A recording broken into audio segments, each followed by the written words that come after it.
determinations how we are functioning as a internal audit function. In the methodologies, which can be described in the manual or handbook, whatever, it goes into detail. There's let's say a document about how the supervision of the is done, how much communication between the lead auditor or the auditor doing the engagement is communicating with the CAE, how the performance measurement is working inside the audit function.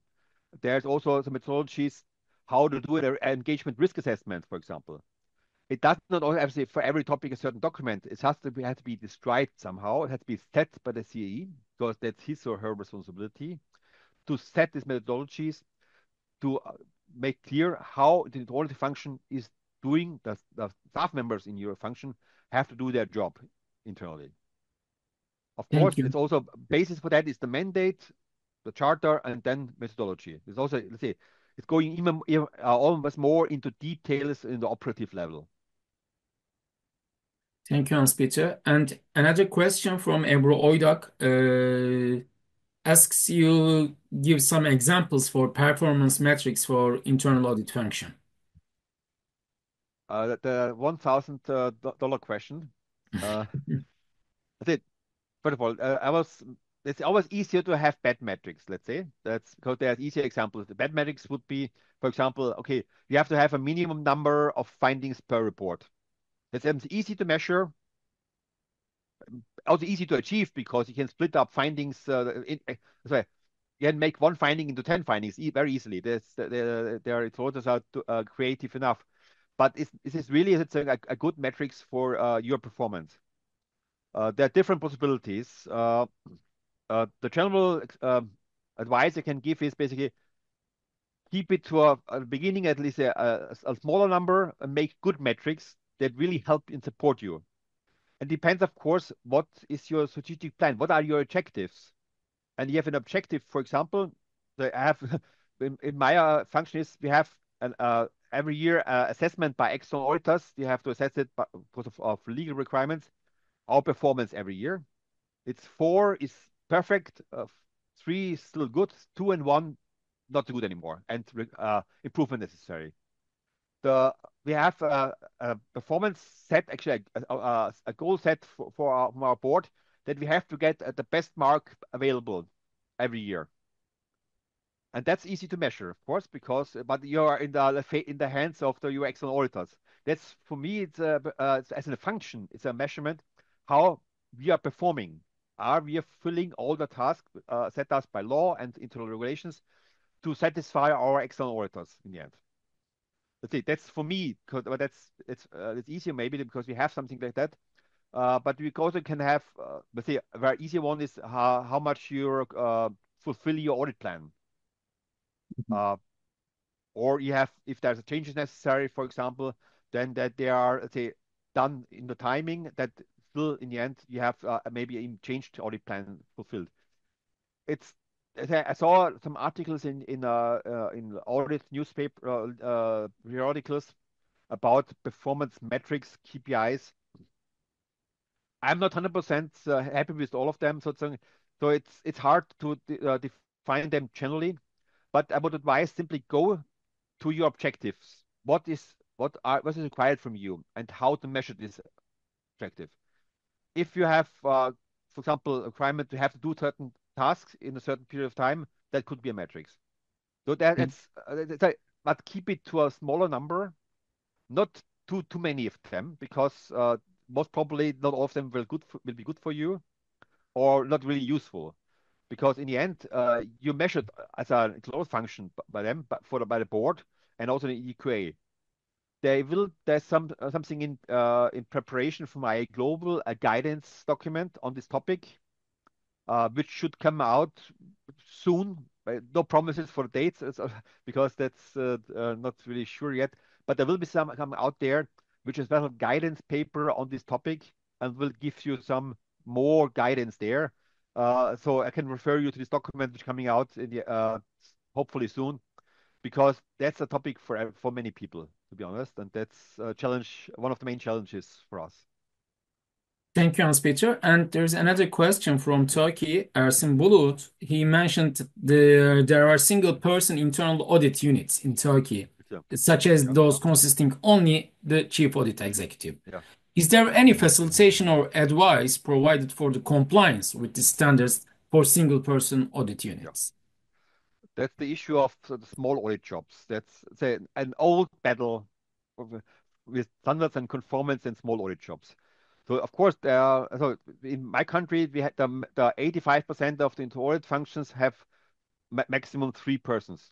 So there we have a lot of small audit jobs, and they're all facing certain challenges. There's been specific standards which are difficult, if not sometimes impossible, to achieve conformance. That's fact. At the beginning of the discussions about redoing the standards, we discussed also the possibility to have kind of say standard slide basically for this kind of small shops. We decided then it against, but found a different, hopefully, solution or support for this to colleagues, let's say, challenged with this situation. There's a possibility to basically comply explain approach, where if there are certain things which you can't conform with, independent if it's a standard for a law function, if it's essential conditions, etc. There's a possibility and a procedure described there basically how to handle them. The important is you have to document your handling with the challenge and document why certain things can't be conformed with. You have to try to achieve conformance middle or long time, but there has to be simply a documentation about how you approached the challenge, how you try to solve it, and also describe the reasoning why it's not possible. A one person job will never be a supervision of work done by the interlocutors because of course, if you hire a CE, which kind of have a split brain with the left side supervise the right other side, but that's not healthy and not to be achieved. But this standard will never be achieved with one person shop. Yeah. If I'm asked, see, for me, it's the minimum, always minimum three to have two interlocutors with a 4I principle approved and one person supervising them. The reality, of course, is that if there's a three-person inter-audit function, all of them will have to do inter-audit work. And Yeah. to some extent, then automatically, let's say the CAE doing inter-audit work engagement has to be supervised by some of his staff members in the end. There's some proposals how to circumvent this kind of problems, to find somebody in the organization can support you there. But it depends on the concrete situation. If you have suitable people there, which are not, let's say, somehow, let's say, challenged for objectivity and independence reasons, but there's some guidance there. There's also a specific chapter there in the QA manual, how to handle that for the assessors then in the end, because you have to handle and assess the situation. Did the CAE do his, her best way to solve the issue? And if there is the reasoning and the behind not being in performance uh, enough, basically, or is this well documented enough, etc. There is, of course, always this kind of the maturity assessment and the performance part where we can get, say, some guidance there or recommendations there from the quality assessors. Mhm. But of course, the numbers will always be the challenge, and it might be for a longer time that we would like to. Thank you, Hans-Peter. Considering the time box we Mm. have two more questions. Victoria Janeva Dimskova, sorry for my pronunciation if it's wrong, and she kindly asks you, what is the mandate and can you give some example regarding it? So the mandate basically describes our authority and role and responsibilities as inter-audit function. That can be in different ways documented. It has to be documented, that's for sure. It comes from the board, from the highest authority, the highest governing body in our organization. But most probably will be in somehow determinations about how setting up your organization, your company. It can be also described in some cases by laws. I'm working in a field where we are also directly governed by EU regulations. and also by national laws, which describe somehow how they work, and additionally some internal regulations. So it depends on the situations where these topics are described. Authority, role, responsibility. In the charter is normally the best or the easiest way how to reference that, because this setting that should be somewhere documented where your authority role responsibility is coming from. We are referencing in our charter, for example, okay, we are working based on EU regulation XYZ, national law, internal document. We have a management handbook basically describing our organizational structure, where we are located, to whom we are reporting. For example, this we are reporting, and we are referencing in our mandate statement in our charter also to the standards as a source for our description, what our authorities, what our responsibilities, and our duties are. There's a follow-up question from Victoria. So it's not a period issue, as I understand well, she says. But not sorry, It's which not a one? period issue.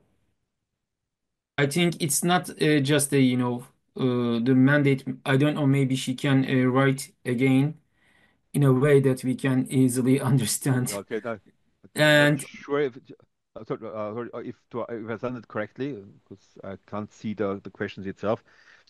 But So before that, maybe she can write again her question. We can continue with the another question from sure. Pantelis Ladopoulos, and Pantelis thanks us for this opportunity and point out two standards, two of the changes in the standards. Yeah. First of them is the develop an internal audit strategy that points clearly to where the function is heading and how it aligns with key company strategies objectives. Mhm. And the second one is when conducting audits and communicating reports, evaluate the significance of findings by considering both quantitative and qualitative factors to rank Mhm. them and communicate this ranking into reports.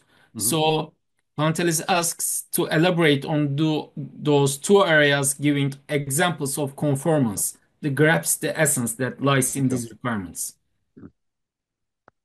Strategy is normally easy. You have to state somehow, you have your objectives, and you have to define measures how to achieve them. Describe what you're doing for that. For example, if strategic objectives, we have you increase your audit coverage. For example, the measure would be, of course, one possibility. The easy one is increase your number of staff. So that's give you an easy example. The strategy is basically what is the internal audit function doing to achieve the objectives set by board and other stakeholders, which are setting their expectations. We have to know them, of course, first, and then you have to decide, okay, what can I do to achieve these objectives? But also, you have to, of course, to give feedback. Of course, if their objectives are not achievable, then of course, the strategy can't solve it in the end. So you have to, of course, to get some feedback there as well to give it either the action to achieve these objectives. Basically, it's additional support, additional resources, whatever. It depends on the objectives. Uh, the second one was about the ratings and the ratings, the findings. Important is a clear communication means if you have a audit report, for example, 10 findings, which ones are you expecting that the board takes most notice of? You have to make it clear. What is the most important, more urgent things they have where they have a necessity to act on them? They have to communicate it. It can be, there are different ways how to make these things. There's nothing preferred from someone's point of view. Just you have to clear communication. Where is the most important? You can do it, let's say, the most important first and the least important in the end.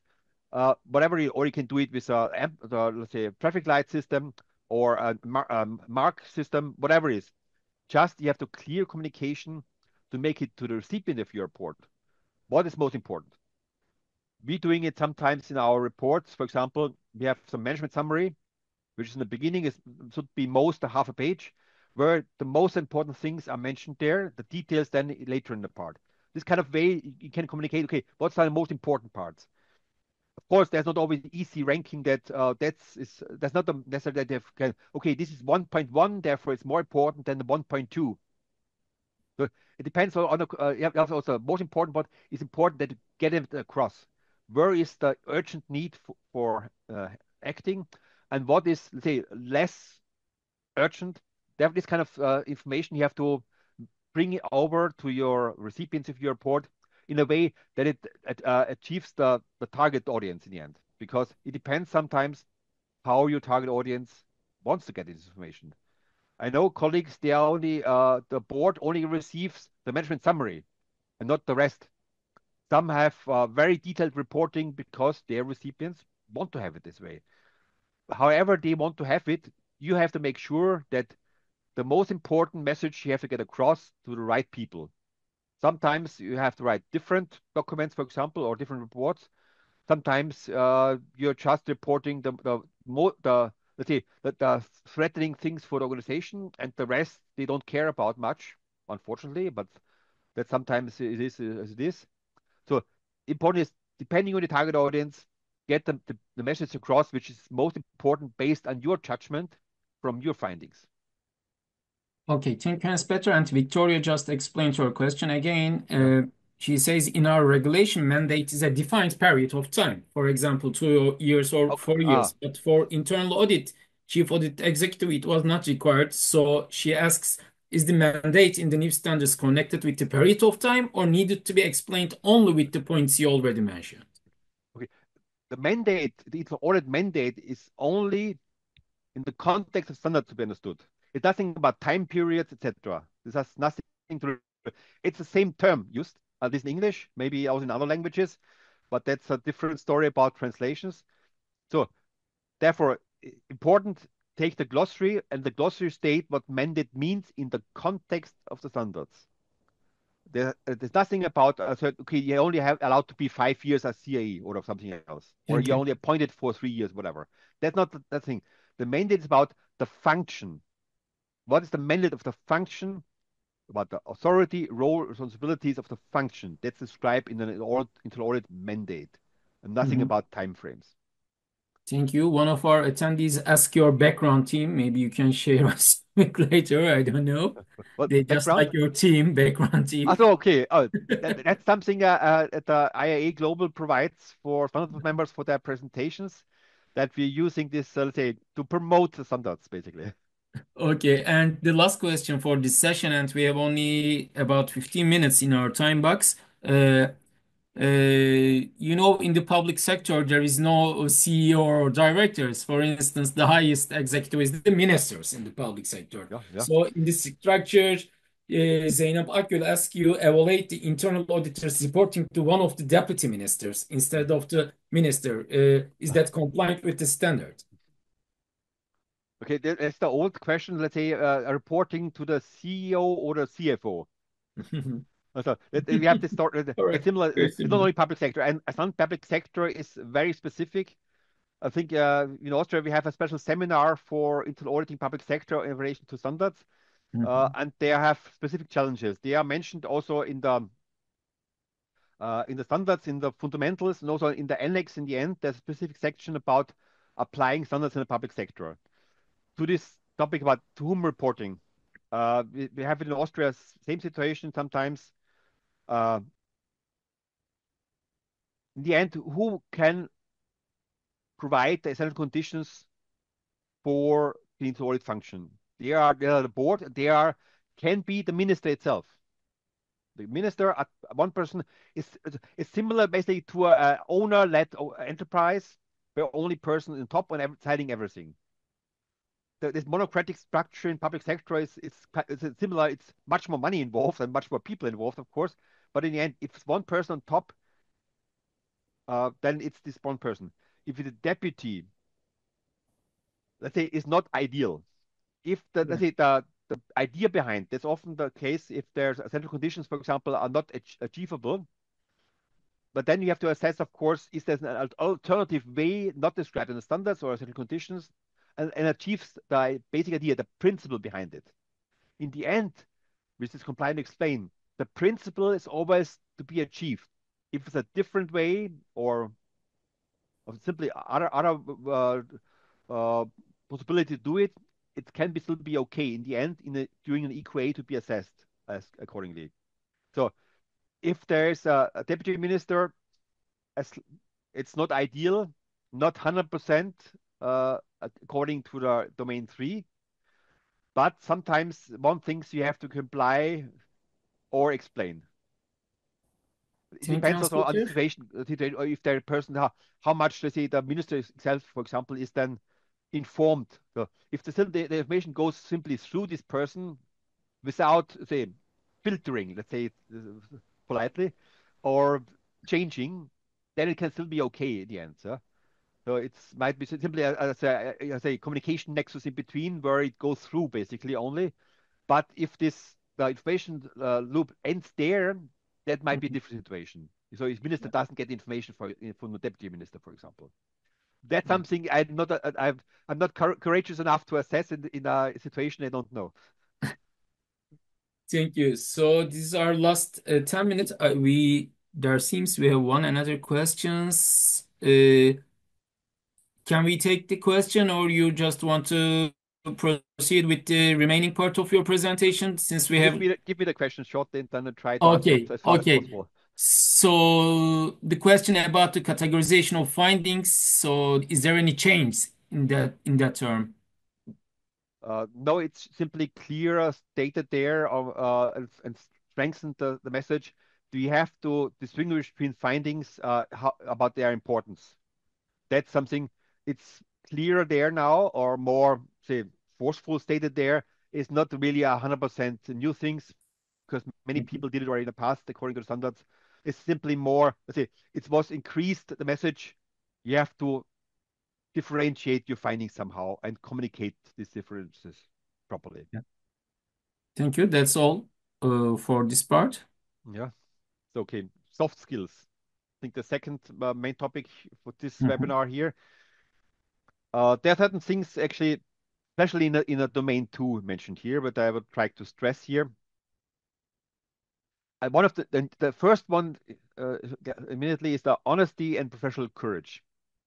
That's a complete new standard, surprisingly, actually, because for me, uh, it's an auditor with without courage, or honesty, uh, it's not possible, not even thinkable in the end. It was not mentioned in the standard before, therefore, but it's now in here. So basically, all this truthfulness, accurateness, clearness, openness, and respectful, etc. That we don't have to make false information, misleading information, etc. statements. I think that should be obvious and clear, but now we have it also in the standard there. I think one of the comments was because in the beginning it was only courage mentioned in the standard title. If you have to be courageous now also in the private life, no, of course, that's up to yourself, how courageous you are in a private life. We're only regulating here the profession of internal auditing and not your private life. So relax here. But in the end, it's very important to understand that because it's something about how your personalities as internal auditor and has to be assessed accordingly. So it's always a question, of course, how to deal with that to ensure that as a CIE, for example, so has to look for people for in the hiring process that they have these qualities in the end. Because be realistic, in the end, certain things, certain mindsets, certain qualities of a human being, either you have it or you have it not, or not enough. Some people might not be say, good at these things. To being courageous, because let's say in the end, our messages we're getting across are not always the most welcomed ones. Not everything of our findings are they like or praise or celebrate. And sometimes it's difficult, depending on personalities of your recipients of information, how to react to that. And that's something you have to cope with, especially with young auditors or without so much experiences. I remember my first audit I was leading. I was making kind of an advanced meeting with the head of departments that I was planning to audit. Not, not a preparatory meeting, basically. I just want to talk a bit with the person, get to know him. And in the end, I was sitting there alone on one side of the table. And the other side of the table was the head of the department, three head of units, and every unit was represented by three more people. Now you can calculate how many people I was sitting as a new, not much experience. That's something I lived through, survived, and learned from it.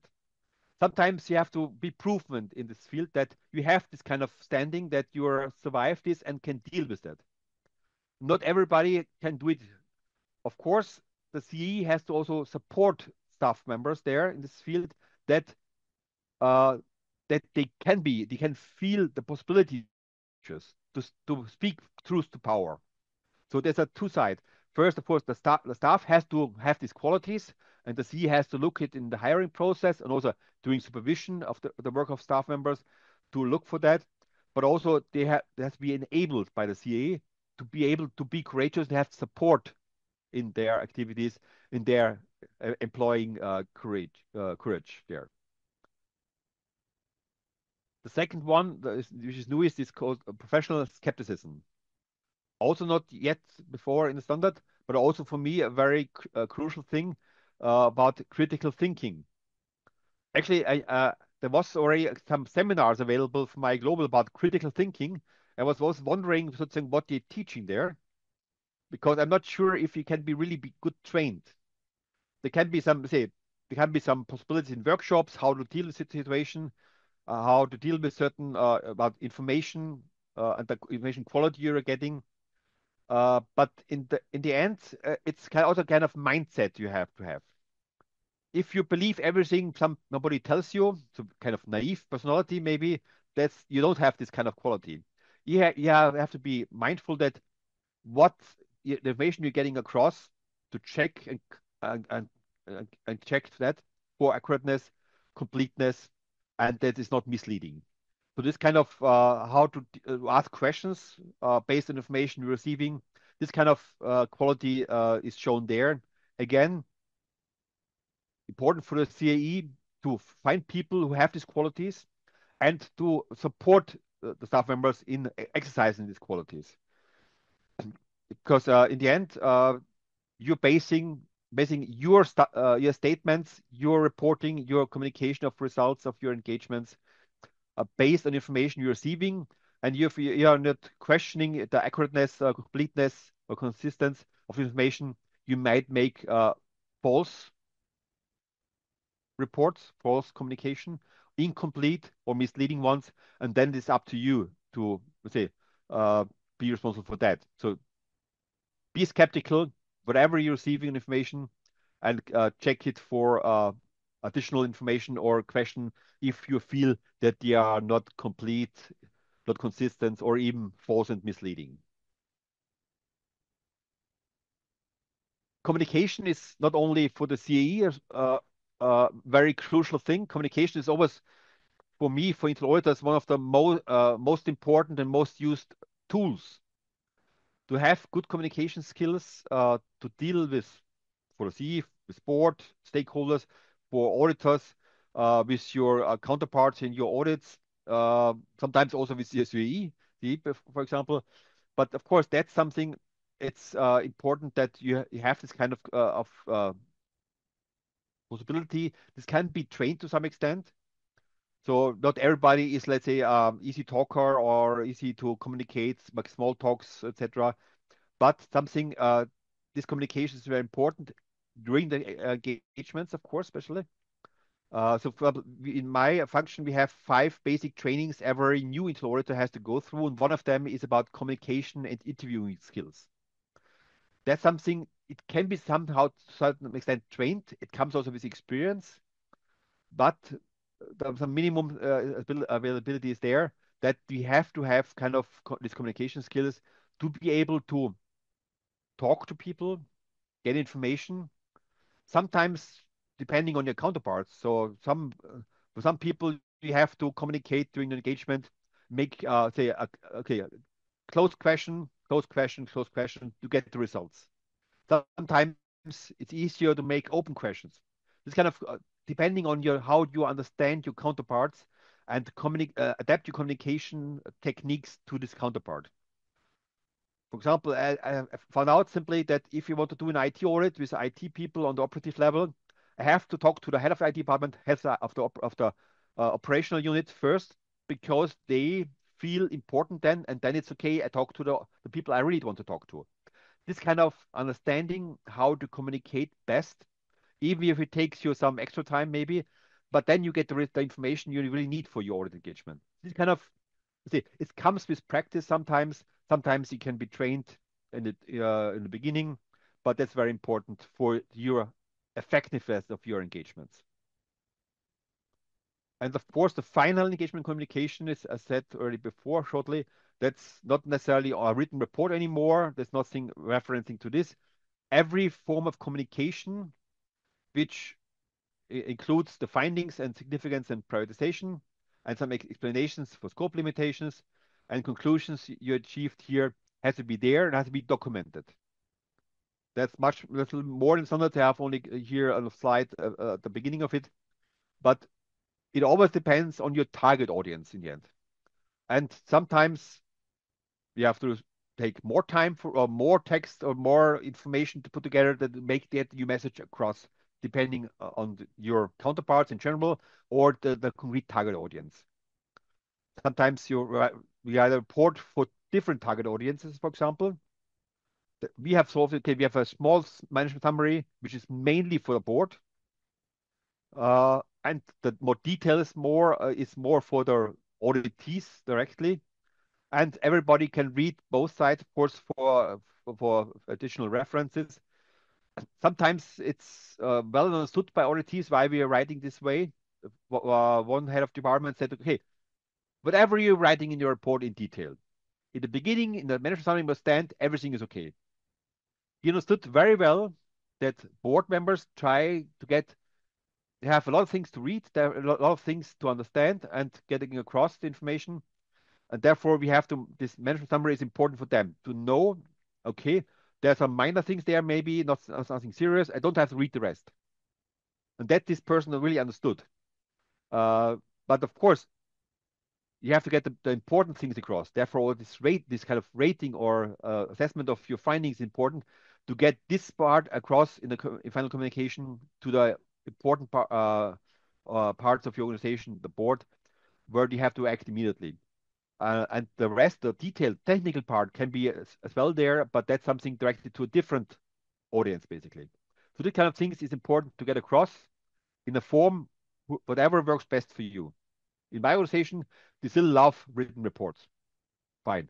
I tried once to get them used to an idea of a short presentation of the result with some PowerPoint slides, 4 or 5 slides only. They didn't like it. Okay. But it depends if your target audience is more, let's say, open-minded for these kind of things. I saw presentations at a conference once where they made a sort of more video clip for their board members for the board meeting, where you could play the video clip basically, and they were available for questions later on. That's one way of reporting as well, or communication for your final engagement results.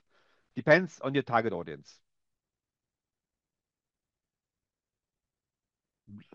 The last one I think they have here, it's about individual objectivity. That's of course nothing new. That's was always there, always important. Of course, the ideal situation, everybody is very impartial, completely unbiased, makes assessment only on the facts. But of course, reality is not always the same. Absolute objectivity is my humble opinion, 100% guaranteed, because we all have our environment. We grew up, we learned, we are working in, and to some extent, our objectivity is somehow a little bit tainted. Not necessarily, say, in an important way, but still 100% objectivity and unbiasedness is basically impossible because we are human beings. We have to be careful about that, of this potential and manage them. Be aware of our potential biases. For example, I know people, so I have head of departments, have a better working relationship than with other head of departments. I have to be careful here simply in my dealing with them that this, from a personal level, better relation or not so good a relation, doesn't influence my work as an internal auditor. That's something the auditors have to be careful about. The CEs have to be monitoring that, use this information if for example, okay, maybe this auditor is not good to be assigned to certain oil engagements because there's some, let's say, prior history or whatever. And in the supervision part, that this things also be checked for and looked for if there are potential, let's say, problems or things about objectivity, if this shown in the work papers or in the assessment of certain findings, documents, etc.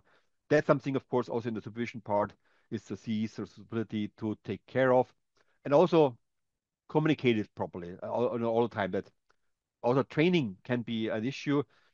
There's for CIEs is, for example, one of the ethics training is obligatory nowadays. There's two CPs per year.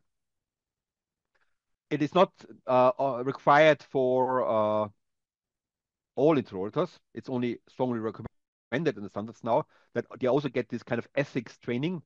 And this ethics training can be also covering, for example, how to deal with objectivity in a daily way of work, to make, let's say, some scenarios and discuss with people to make them more aware of situations and potential biases. That could be something to deal with that. That can be also shown then during EQAs, that you have dealt with a topic and make sure that your staff or your function is as objective as possible in their work.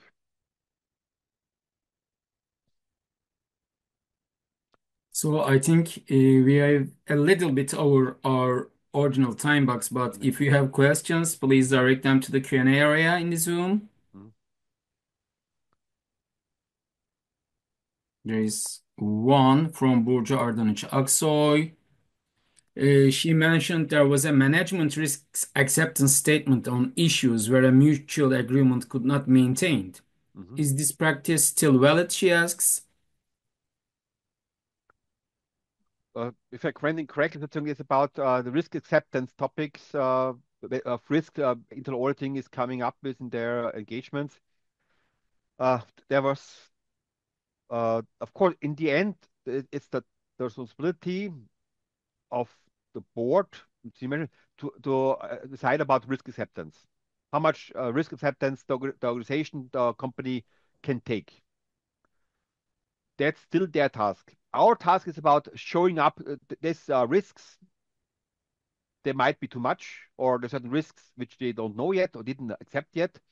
And in decision making about risk acceptance is basically task of the management part, basically senior management and board. They are deciding which kind of risks they are willing in their responsibility to accept. But Hans Peter, So, if I am not mistaken, the question is like I don't know the situation how to call it correctly, but yes, there's a risk appetite is determined by the audit and the yeah, management body, but yeah. in the end of the specific engagement, there are some findings Mhm, which the auditee does mhm, not accept, on issues which mhm, we in the way which we recommend, yeah. and they say, okay, we accept this risk. Is this still a valid practice? I think the question is like that. In practice there will be occasions like this that they are simply accepting everything that you're showing them as a risk. But the question is how to include it, because it's, but normally this information should come up during an engagement or in the closing meeting before you or issue your final report. And Mhm, of course, then of course it's also the responsibility of the auditors. If the auditors are have to assessment that they are taking there's too much risk taking, mhm, yeah, mhm. then you have to mention it, of course. Yeah, yeah. That's something what we are doing in my organization. For example, we have a summary report in the end, which it was a requirement of our external auditors. They make an overall assessment about the situation, about closing balance, etc. All information that there, make a report about that, and make an assessment where there are still some open points, risks, which have to be solved, in our opinion. Yeah. In the end, the still decision of the board in the end, how to handle them. We are reporting them only. We don't have any responsibility for that. Our responsibility ends in communication of the risks, in our assessment of the risks, how they can affect the success or survival of our organizations. Thank you, Hans Peter. I think we have reached our time box, actually a little bit over it. So maybe we No can problem. close up it here if it's okay So, for you. And then no, we have, or you, okay, I don't okay. know if the Uh, participants can have another 15 minutes. I don't know. Is it enough for you? It's no problem for me, sozusagen, because they have still topic requirements. Just a Mm-hmm, short mm-hmm. topic, just give you some small information there. Okay. Topic, this will be an additional You can new continue. part. So, yeah, yeah. Yeah. So if the people want to listen, I'm talking. People can listen if you want. Topic requirements are additional new element in the obligatory part, which is under development. In generally, the IA works with topics in this. The core topics are the ones which are in the standard, and the mature topics which are developed and well established, they will be topics for topic requirements in the end, which provide some requirements for handling audits to certain topics. Other topics which are still emerging, they are not yet topic for topic requirements. They might be in the future, but in the moment they are dealt with research and thought leadership documents coming from IA Global. The requirements are basically dealing with certain topics you might be auditing. Means you don't have to audit these topics, but if you're auditing, you have to take into account certain things which are stated in the topic requirements. The first one, which is just published, that it will be on the 5th of February. The first one will be published on cybersecurity. There will be a two-part document now, basically more on the requirements part and one more guidance, so I can handle a guideline for that. So it's a kind of baseline, a minimum things you should cover in certain topics you're auditing. First one is cybersecurity. There will be more follow on that. They're always covering the areas of governance, risk management, and control processes to certain topics which should be taken into account. They will be subject for EQAs. So as soon as they are in force, it goes the same as with the standards. They will be published on the 5th of February, and 1 year later they coming into force, and then you're obliged to be in conform with them. There is a webinar by a global on this specific topic requirement cybersecurity for the 6th of February planned. It was just published. It's a free webinar from a global on the area. But to state again, it's not a requirement to perform a certain engagement. But if you cover a certain engagement topic, then you have to follow the topic requirement if there's something there, because there will be more coming. Originally, the plan there will be 3 to 4 topics covered in the next year or next 2 years.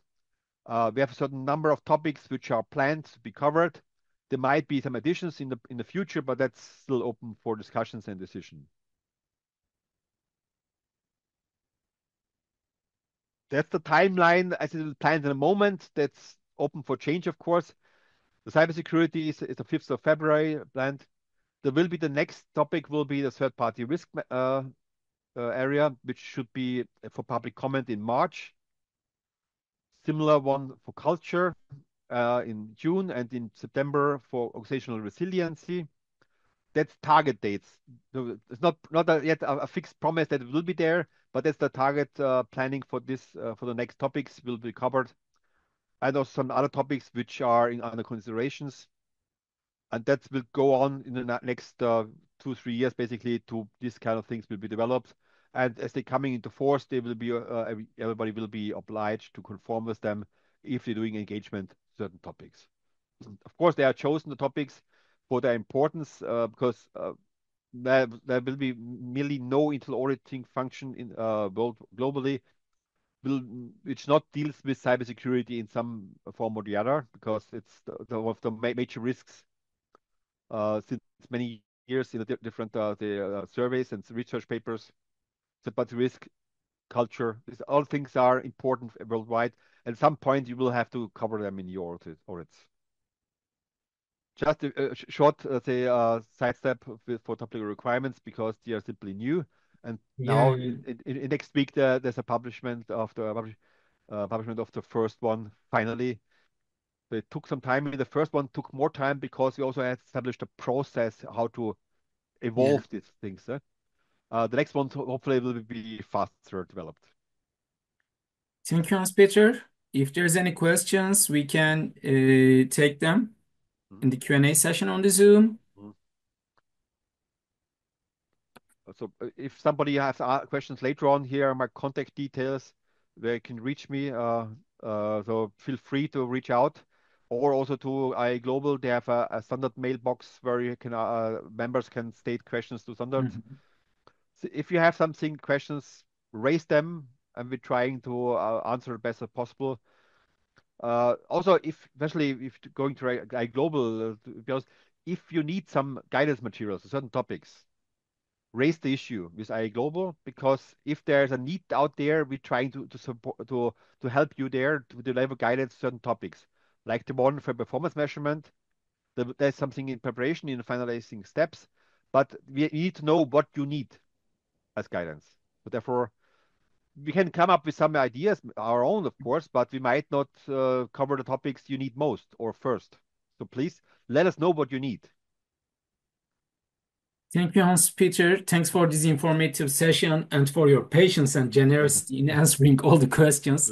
It was a pleasure for me to be a part of Yeah, this session. yeah, Balkans and Eurasia Internal Auditing Initiative plays a crucial role in yeah, fostering collaboration and yeah, knowledge sharing among internal audit professionals across our region yeah, and driving the advancement of profession. Thanks for your yeah. contribution, and I look forward to seeing all the attendees in the next event. Thanks once again. Thank you for organizing the event, and thank you for giving me the opportunity to talk about a topic I like to talk about. Thank you. Thank you. Bye bye.